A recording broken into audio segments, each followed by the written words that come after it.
All right, welcome to the Key to Keywords with Anne Hagan. I'm Sheena, and I'm joined today by the fantastic Anne Hagan, author extraordinaire and keyword genius, and she's going to take us through some awesome things about Amazon keywords, why they're important, how to use them, and how to generally be a keyword rockstar.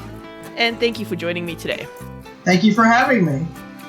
And today we're talking about all sorts of exciting keyword-related things, including series titles and whether or not to use the same keywords in the same series. Right, so let's start with that one. Should you use the same keywords or different ones for each book in a series? The short answer is yes and no. Yes, use words that describe your overall series in the listing for each book. No, don't use all of the same words with each book. Presumably, situations in your book, your characters, seasons, setting, and so forth are going to change, and they do change from book to book. So you want to have a set of keywords that actually reflects the content of each book as much as possible.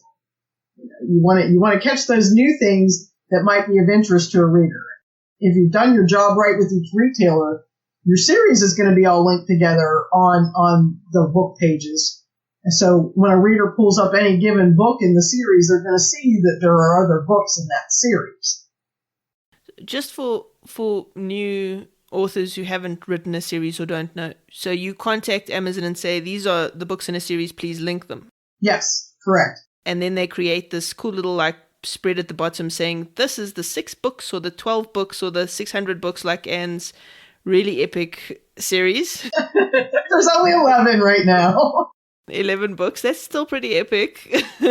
Okay, so that's what we're talking about. Now, in your mystery series, right, what are the keywords that you share across the series? Do you share something like mystery series, or do you... Right, yes, I would share mystery series, sheriff, because my lead investigator is a sheriff. Okay.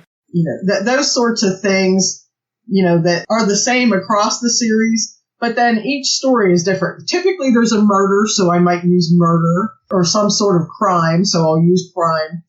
But then things are different. Like in one book, an Amish character becomes very prominent. But that Amish character isn't in every book, so I'm not going to use Amish across the books. But Amish characters are very intriguing to readers. And so I certainly, in the books where that plays in, I want to have Amish or breaking Amish, because I have a character that left the Amish in one of the books that continues on into the series. All right, so the keywords that remain are the ones that are relevant to the entire series, but then you have the book-specific ones. Now we get into the very complicated world of Amazon marketing and advertising, and oh my gosh. All right, so let's talk about Amazon advertising, which is apparently formerly known as Amazon Marketing Services. What is it?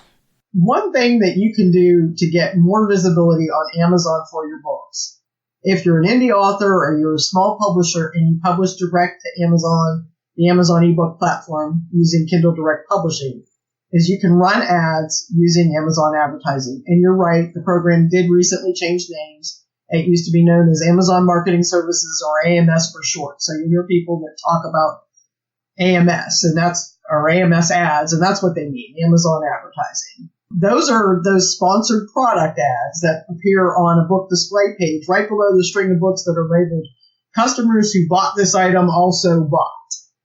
Those would be that string of books to show you what somebody else already bought. And then below that are ads that are actually paid for by advertisers like authors like me, by publishers, and the large publishers use them too. So now I'm assuming that they also work with keywords, but not necessarily the ones that you put in when you publish the book? Correct. It's a whole different ballgame with Amazon ads. It's quite a bit different. And we could spend hours on an Amazon advertising class. I've actually given an Amazon advertising class, and I can make the show notes and all that available to your listeners from that. What we're going to talk about right now is just finding the keywords that drive those ads. Because there's some similarities to how we find those 7 keywords, those keywords we fill up those 7 blocks with. But there's a lot of important differences about the way they work and how many you can actually have and that sort of thing. Okay. For Amazon, you're paying for those Amazon ads by the click. It's what they call pay-per-click or PPC. So you're bidding on those keywords. Now, because you're paying, the words and phrases that you can use are a lot less restrictive, but there are some cautions. First of all, you get 1,000 words, phrases, what they call long tail keywords. You get 1,000. And you should strive when you're building these ads to get 200 to 300 minimum keywords per ad. And that doesn't mean 300 actual words, but words, phrases, long tail keywords, which could be, a string of 6, 7, 8 words. You want to have 200 to 300 at least to get your ads to show in that string of sponsored products. And what they call that ad showing is called an impression. You get an impression. It shows up on the screen. You can potentially see it. When you click on it is when whoever posted that ad pays. Just them seeing it doesn't cost the advertiser anything, but when they click on it, then that's what costs the advertiser. You can't get clicks or potential purchases on that page if you don't get an impression in the first place. So you have to have good keywords to get those impressions to get your books to show up. The keywords that you use are exact match, other than capitalization. You don't have to capitalize anything or not capitalize anything. They're exact match for word order, for spelling, for plurals, and term by term. If you have 3 words strung together and a user types the first word and the third word and doesn't type that middle word, in that exact string, your book's not going to show up. There's no mixing and matching those like there was with those 7-word search boxes. You're not dealing with the A9 algorithm at all with these. You're paying to play, and so is everyone else that's using the AdWords program. So when you think of or you find a good keyword phrase or a long tail keyword to use for those ads, you also want to think about and check for other variations of that and how to use that. And we'll get to some examples here in a minute. Okay, you said that this is not as strict in terms of the phrases you can use. Is this why sometimes when I will type in an author's name, other competing authors will pop up? Oh, yeah, absolutely. Okay. That's the beauty of it. That's why we do it. You can use the names of other authors who write similar books, who write in the same genre, who write on similar themes, you name it. Think about it this way. The goal is to get your book to show up in those sponsored product strings when someone is looking at their book, not other authors' book. All right. And then by the same token, you can also use book titles for other books. So when you type in another author's book title, yours can potentially show up in that sponsored product stream. So it's a whole different ballgame. You're going to ideally want to do 2 sets of keyword research then. The one for the organic search, if you like, where people type in the phrases and it all mixes and matches. And then the one where you're going to go look at who's the top sellers, who are the regular sellers, who the big names in that category. Correct, yes. Yeah, if you're going to run ads, a lot of authors don't run ads. A lot of authors can't run ads because they don't own the book. Their publisher does. The publisher has to run the ads. But for an indie author or somebody that owns their own small press, which is in a lot of cases, and some of our smaller presses in the LGBT arena will let authors have access to run ads on their books if they want to. But for those authors, yes, you're actually doing a completely different set of keyword research because you want to get into, as you said, the top sellers in your genre, and you want to keep looking at them. It's a continuous thing because those change.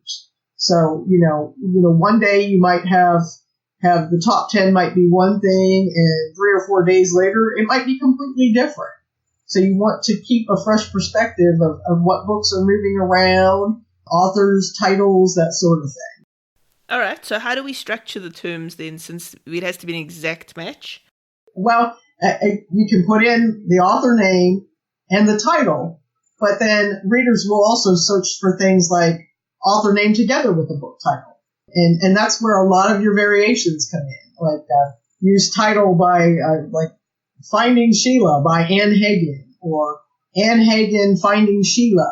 You know, those sorts of things are things that readers will actually type in looking for a specific book.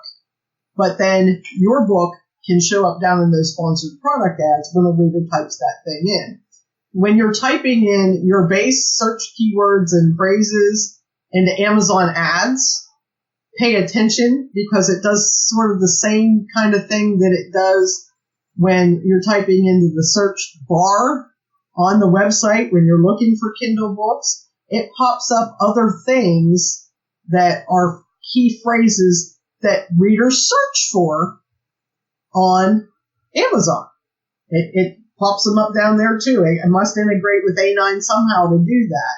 But, you know, you can click add all phrases and then just take out the ones you really don't want. Add all the ones that apply and take out ones that you really don't want. Just delete those, and, you know, Amazon helps you find more strings that it knows that readers have already typed in to find books. You can use program names in your long tail keywords in this. And for example, Anne Hagan Kindle Books or Kindle Books by Anne Hagan. You can't use those in your 7 keywords. You aren't allowed to use the word Kindle. But readers search for that. And because you're paying for clicks using these words, Amazon allows you to use those words in Kindle ads. By the same token, best-selling thrillers or thriller bestsellers, or you aren't supposed to use best and that sort of thing because it's subjective in your 7 keywords, but you can use them in ads because, again, you're paying. You can use punctuation in your ads. All those authors that go by their initials put their names in all ways, with and without the periods in their initials. So like B, D, space, Gates. B, period, D, period, space, Gates. B, space, D, space, Gates. You know, B, period, space, D, period, space, you know. I mean, and so you end up with 5 or 6 permutations of the same author's name, but readers search every way. And take a popular author, like indie author A.E. Radley is a good example. You know, if you're writing romance and you want to have your books appear on pages with her books, it's to your advantage to spell her name every way you can think of, you know, to try and get on that page, because you don't know how a reader's going to put it. That makes sense. You can use the names of well-known characters, too. Readers search on characters. I've used for my mysteries everything from Mrs. Polifax to Stephanie Plum. I've used Jane Lawless from Ellen Hart's books, Kinsey Milhone, you name it. I've sold books with every one of those keywords. People search by character. That's so interesting. Would you want to necessarily match up similar characters or just famous characters? Define what you mean by similar.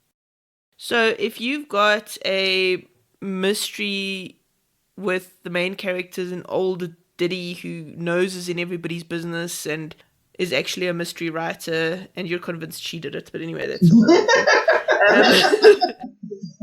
Speaking from personal experience here, Sheena. Yes, you absolutely want to use characters that are similar to your characters. You know, I will use the Jane Lawless character. I've used other characters, other lesbian, cops and sleuths and all of that, and use them in my keywords. Some of them do draw for me. Some of them do not.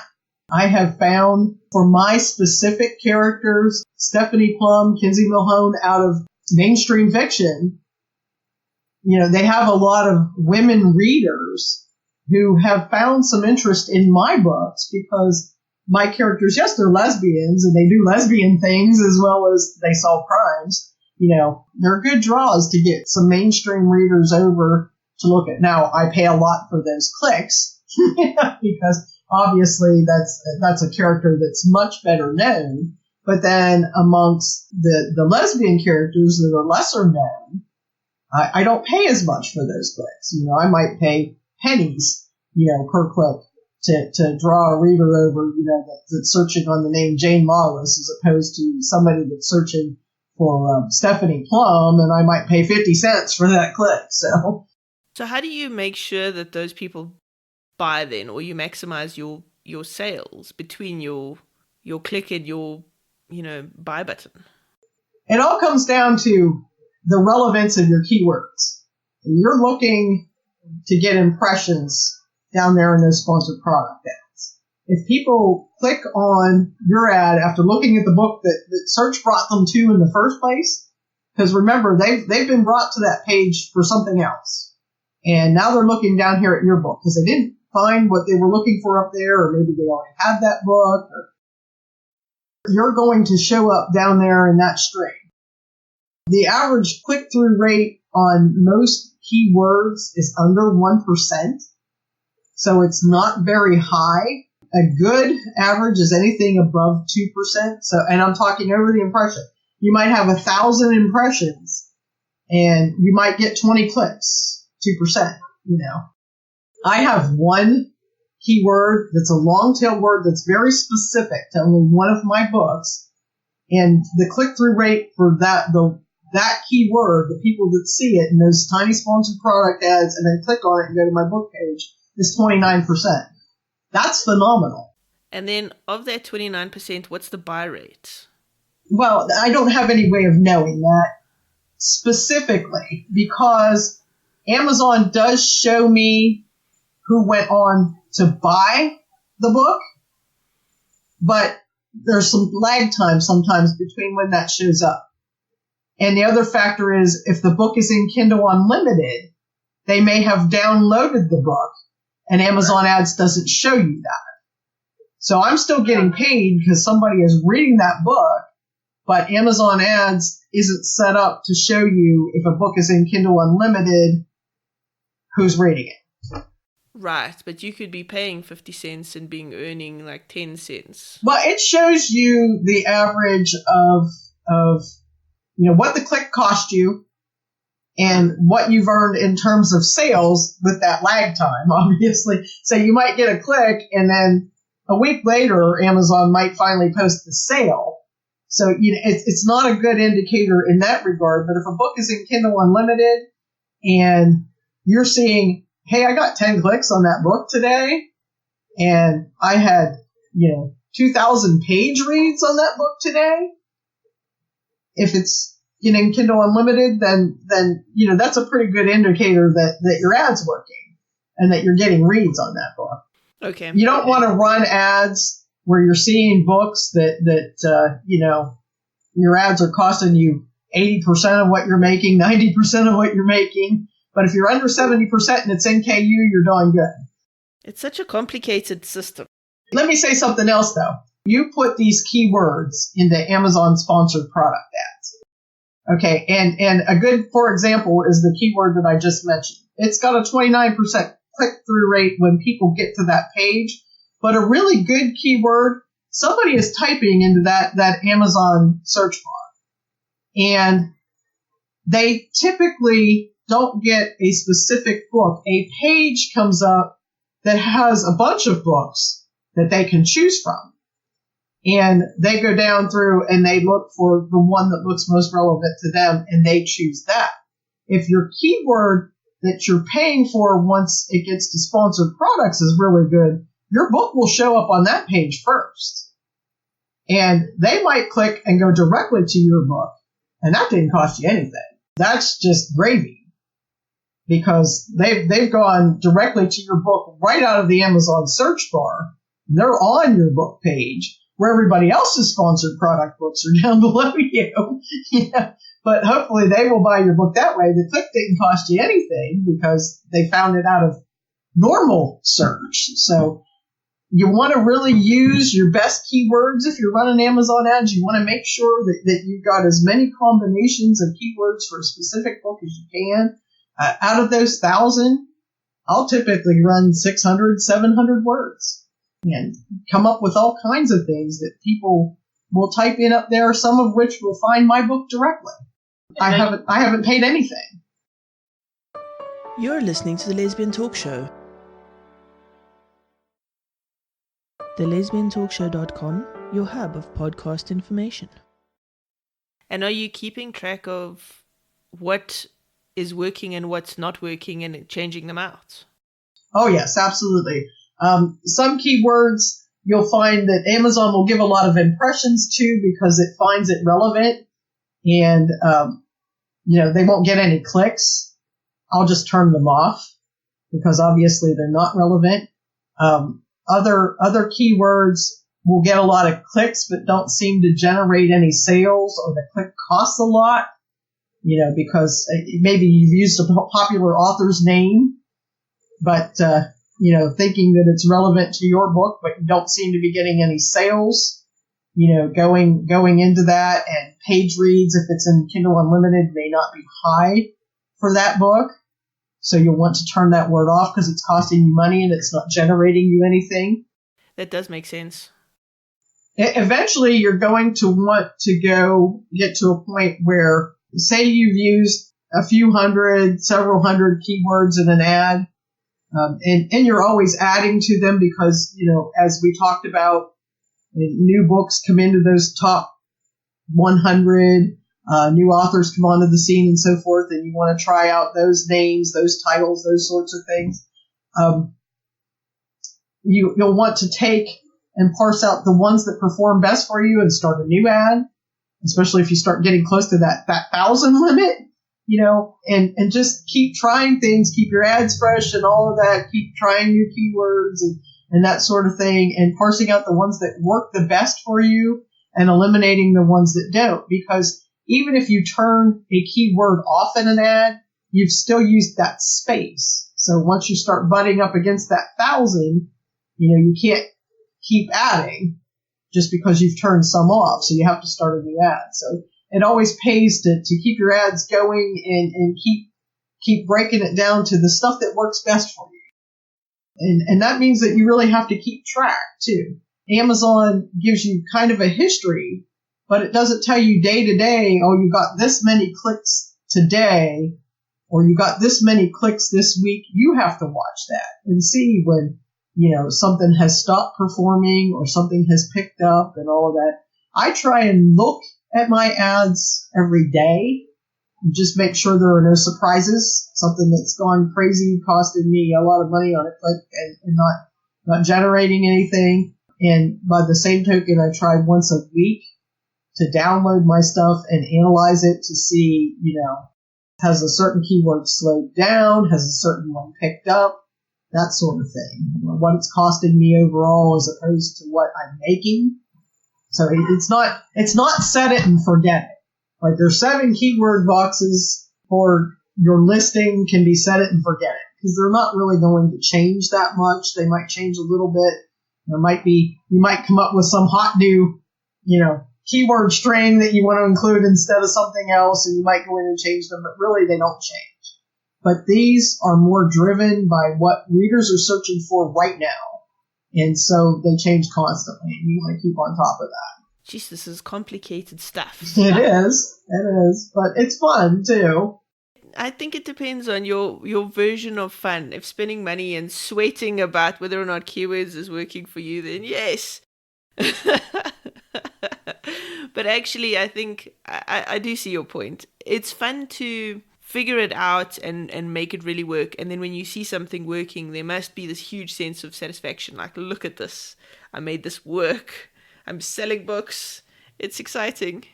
The most fun thing about it, though, is you go in and you pick, like I said, I'll typically, by the time that I'm done setting up a new ad, I've probably got 550 to 600 keywords in it to start with. And you throw it up there and it starts getting hits and you start seeing a few days later, you never know what readers are going to search for. And you just throw crazy things out there, maybe this will work, maybe this will work. And you start seeing clicks and sales and Kindle Unlimited page reads. If you're in Kindle Unlimited, for terms that you never would have thought, I just threw that in there because, and I'll give you a good for example. I had a book take off and sell multiple copies using Gregory Ash as one of my keywords. He's an author, and he writes male fiction. And for whatever reason, you just never know. Or, you'll put some obscure author name in, and the click might cost you 2 cents, and somebody bought the book for $4.99 or $5.99 or whatever it was, and the click cost you 2 cents, and it's like, ha, other authors. I sold a book for a 2-cent click on a name nobody else is using.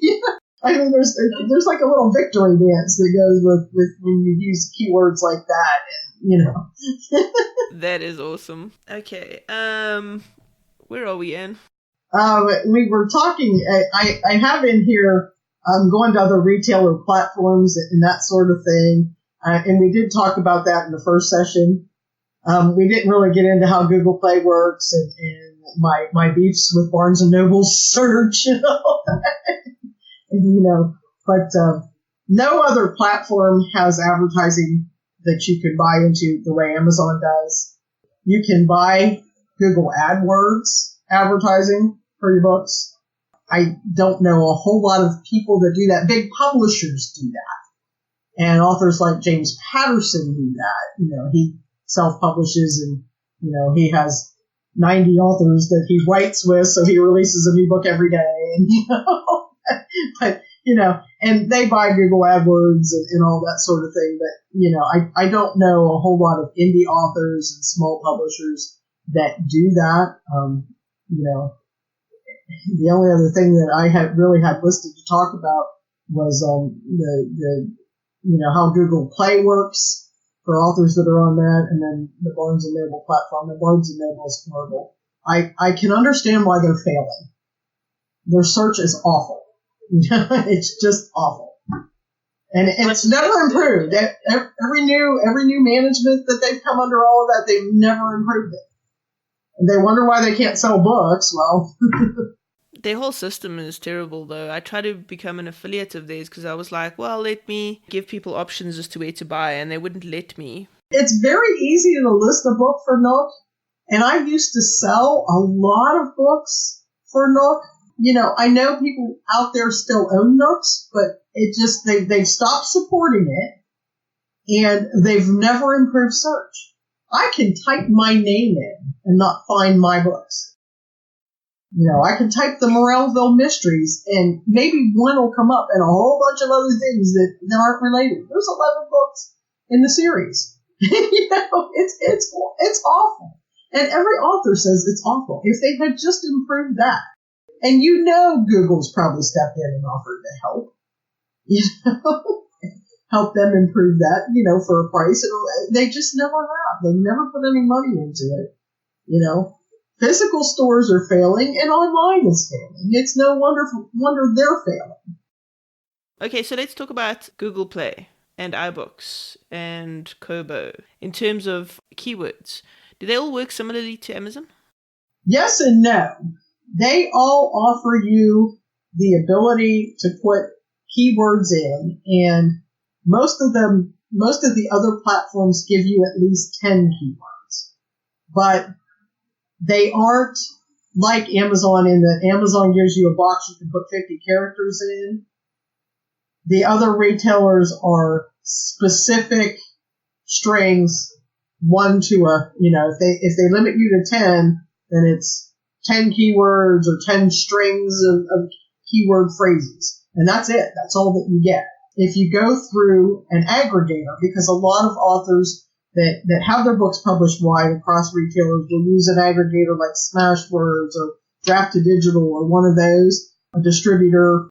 They typically limit you to 10 because so many of the other platforms limit you to 10. And you have even less flexibility with them because since they're distributing to all platforms, you can't use things that might be specific to one. Google Play is the best example of that. Google Play uses, if you can upload direct to them with your books, Obviously, they're using the Google search process for your stuff. So not only are you putting 10 keywords in there, but you also have all of Google. So you want to make sure that, your book descriptions and all of that sort of thing, and that you've got, a Google profile, and, you've done everything with Google that you can to get yourself found with Google, because the platform pulls all of that in. The problem with Google Play is they'll only take so many new authors at a time. And you might be an old author in that you've had books out for years. I've tried multiple times to get into Google Play Direct and can't. I have to go through an aggregator that has access to Google Play to have my books listed there. I have to go through Draft to Digital or StreetLib, or there's several that can list your books on Google Play. But then, of course, Google Play takes its cut, and that aggregator takes its cut, which is fine to get my books listed there because they sell a lot of books, but it would be so much better because I would have more flexibility with keywords and all that if I could list directly. An author that can list directly with them, that managed to get in, one of the times that they did open it up for 20 minutes to new authors, has a big advantage with them. I wonder why they're doing that. That's such a strange business model. They had a problem with piracy, I want to say 3 or 4 years ago. They were really trying to limit the piracy problems that Amazon has been fighting and that some of these other platforms have been fighting. It was so easy for people to upload to all of these platforms. And I don't know that they were necessarily checking for plagiarism at that time. Where Amazon runs your books through a plagiarism check, supposedly, and all of that. They weren't checking for that, and they were getting a lot of pirated books. So they shut down to new authors entirely and didn't take hardly anybody for almost a year and a half. And then they started opening up, you could put in an application and ask to be notified when it opened back up. But, they would open back up to selective authors, and they'd open back up for a day. You basically have to sit on their submissions page and just see when it comes open and submit again and submit again. And, they only take so many at a time now. Okay. They're working through a lot more aggregators. They just started with Draft to Digital here in the past year. They weren't one of the providers before that had access to Google Play, because these aggregators, these distributors, they vet all of the books that they get. And Google's putting trust in them to not feed them stuff that's plagiarized. You had a lot of issues on Amazon through the Kindle Unlimited program with book stuffing, where people would put 3,000 pages together and then find a way to trick people into going to the end of the book so it looked like they read all 3,000 pages and they got paid for that, that sort of thing. Google wanted to eliminate all of that. And the way that they do that is by controlling who they let in directly and having everybody else come to an aggregator that wants their books on that site. Apple, is it worth being on iBooks? Absolutely. I have recently pulled my own books back from being wide temporarily, where everything's in Kindle Unlimited right now because of things that are going on in my life that don't allow me the time to deal with all these other platforms. But Apple is great. When my books were wide, I sold.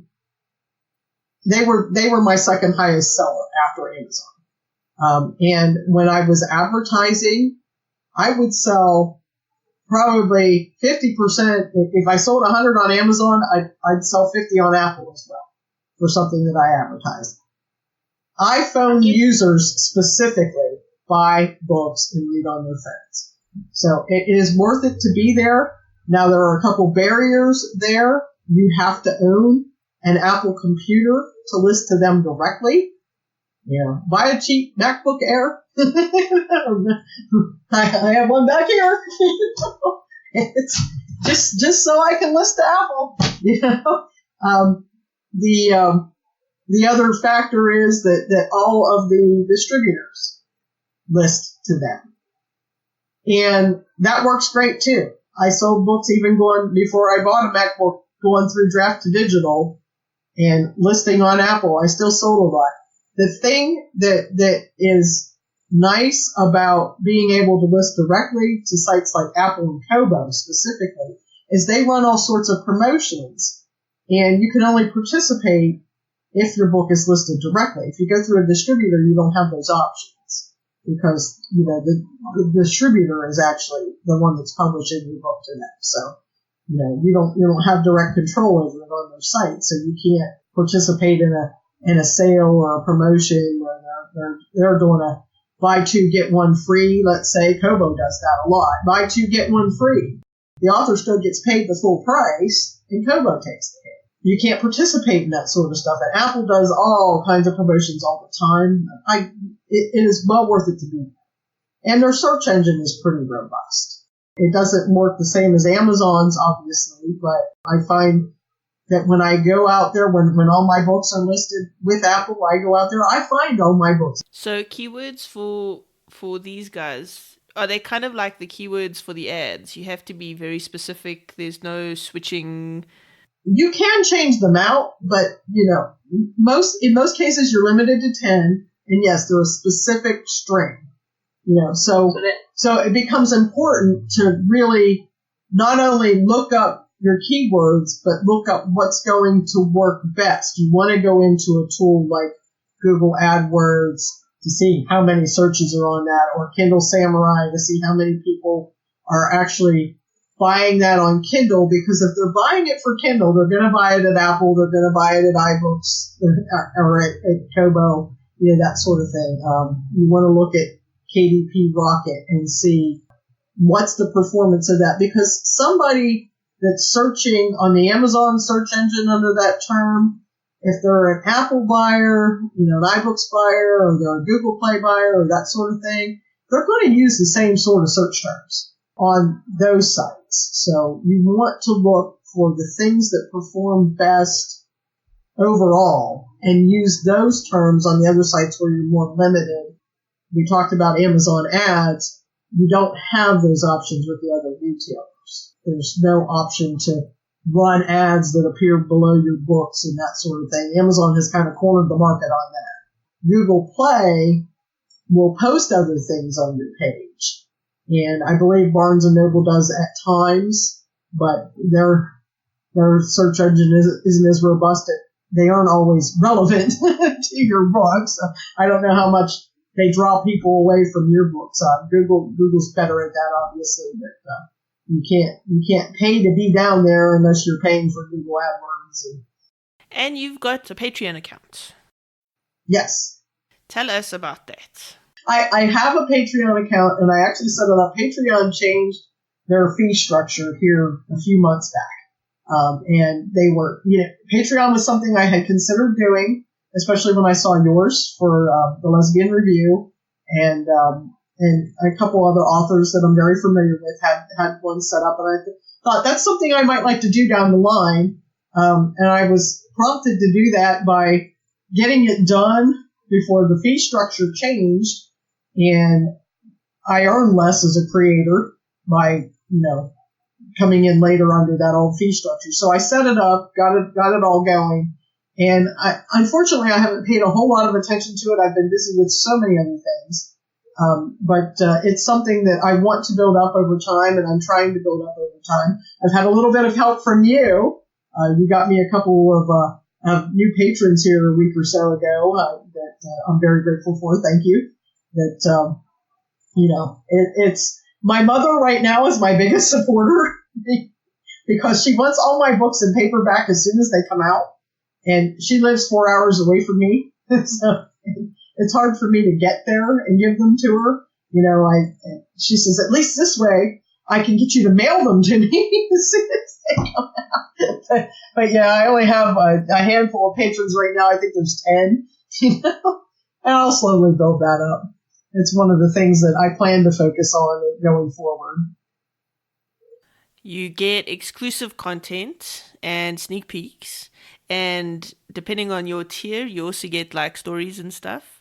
So I recommend that you go and sign up for it's Patreon/Anne Hagan. And the link to that will be in the show notes. Anne is also an extremely big contributor in the lesfic sector, just in generally, in helping people, in promoting people, in helping new authors, in just being a generally awesome person. So she's worth supporting. And where can people find you online? My website is AnneHaganAuthor.com, and Anne is A-N-N-E. I'm one of those weird ones that spells it with an E. That's my mother's fault. And I am on Twitter as Anne Hagan. I am also on Facebook as Anne Hagan. You can find me on Pinterest as Anne Hagan. What's your website, Anne Hagan Author? AnneHaganAuthor.com. And Anne, you've just released your latest book, which is Steel City Confidential, which is entertaining read about what happened if Thelma and Louise survived. And now we're looking a couple of years down the line. We're looking 27 years down the line. 27 years down the line. And it's a legal thriller. And it's got a big cast of very cool, interesting characters. And I suggest you go check that out too. If you enjoy what we do on the Lesbian Talk Show, consider becoming a patron. Your support helps us grow and reach more listeners. Not only that, but you get exclusive content. That's all for this episode. Bye!